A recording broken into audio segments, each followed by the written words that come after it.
I thank you heartily for the affectionate welcome that you have given me in this city. It is not the first time that I have come to Madurai.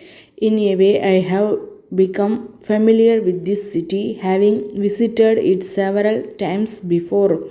I remember that on a previous occasion also you had very kindly presented me an address of welcome.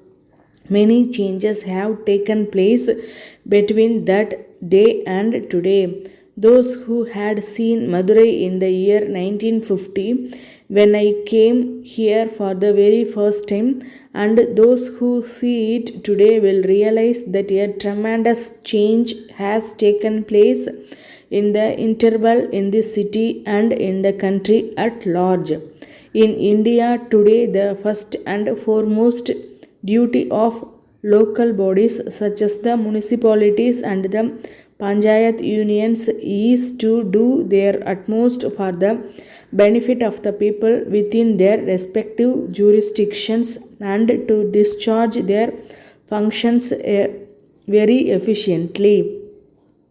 The degree of efficiency is, in fact, the only test of their success.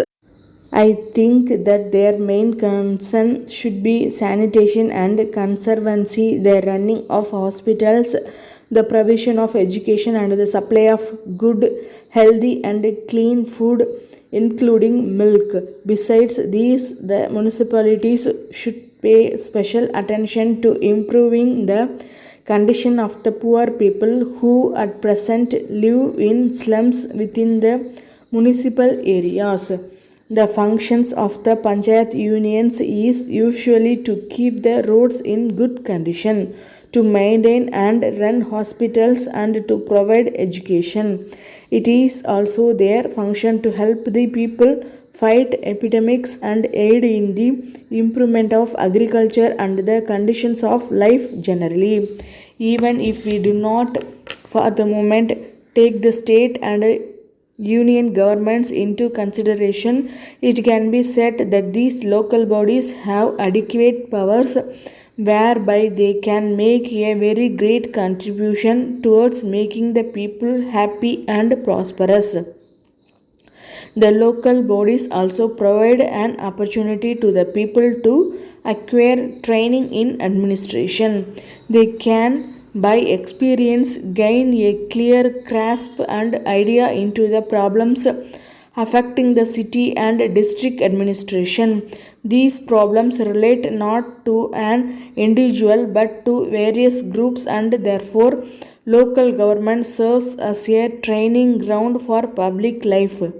In England and many other countries, it has been found that those who are able to manage local affairs successfully can do the same for the government of the country. In this country, however, people running these institutions have not had many opportunities of showing their ability and experience in the national sphere.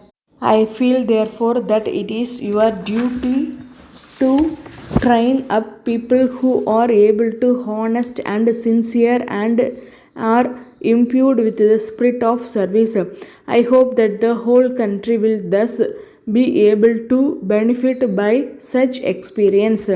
Our people now have complete power and sovereignty in their hands, and it is for them to make or spoil the future of the country. It is in this light that we have to assess our achievements and failure since the advent of freedom. People very often complain that there is still poverty in this vast country and that things are still very much what they used to be before we become free. If you think in terms of these complaints, you will naturally begin to think that there has been no change. I would therefore urge on you that while thinking of the present situation, you should keep in mind the short time we have had to improve matters. Only 8 or 9 months have passed since India became a republic. Letter dated 25th November 1975 from the President, the Indian Bank Staff Association, Lingi Road, Madras, to the Secretary, the Indian Bank Limited, Netaji Road, Madras. Dear Sir, I have been instructed by the representative committee of the above association to address you as follows.